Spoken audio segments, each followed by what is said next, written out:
been rainy here. I feel like we see it all over Twitter recently. People are just like, again, another day of rain. I know, just back to the rain. We'll talk about that for a while and then we'll move on. But yeah, that's definitely what we have going with our weather this week. And we do have one solid day where it's going to be pretty much the same before rain chances go down a little bit heading into the weekend. But right now, the little rain that we did see in the past hour or two around New Orleans and Chalmette and Belle Chase really has come to an end. We're not seeing that much anymore, aside from maybe a few sprinkles left over there. We do have some rain around Boothville and Venice at the bottom of Plaquemines Parish.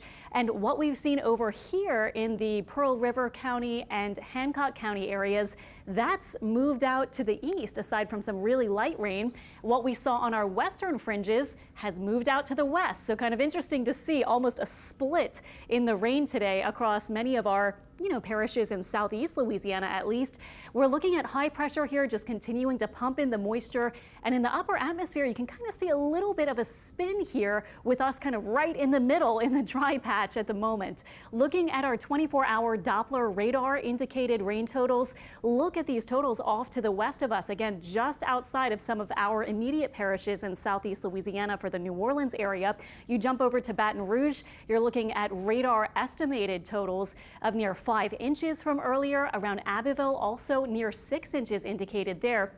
Still a flash flood warning in effect at Bunkie, Louisiana, where radars indicated near 7 inches of rain fell today. So definitely a day where the obvious moisture is in the atmosphere. The storms that tap into it are able to produce a lot of rain. But thankfully here over the past several days even, we've seen pretty manageable rainfall totals of 1 to maybe 2 or so inches, a few spots a bit higher.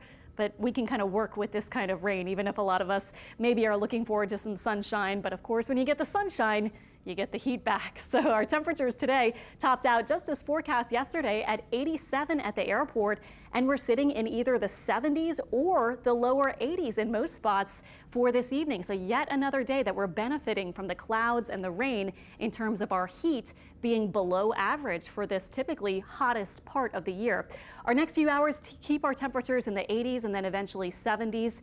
Tonight we will say our rain chance about 20%, and then tomorrow we will up it back to about 60-70% chance. Highs likely around 88, 89, 87, somewhere around there.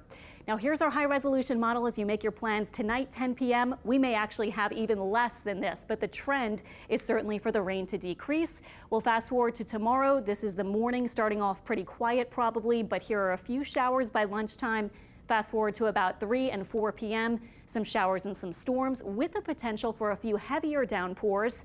And then this is by tomorrow night. So today, the flooding rain outlook did include levels 1 and 2 across our area, the greens and yellows. Tomorrow, we have one more day where we will be at the lowest risk for flooding rains. And by Friday, at this point, we're not included in the risk for flooding rain. So a little lower chance for those heavier downpours by Friday. Looking ahead to the weekend, our rain chance about 40 to 50%. Highs likely back into the lower 90s. SATCHMO SUMMERFEST is this weekend. Watch out for a few scattered downpours there on the side of the French Quarter around Esplanade. And there's also a birding hike, a 20% rain chance for that at Sankofa Wetland Park in the lower 9th Ward, Saturday 9 a.m. to 11 a.m. in case you're interested in that. There's your 7-day forecast. Similar kind of forecasts continuing into early next week too.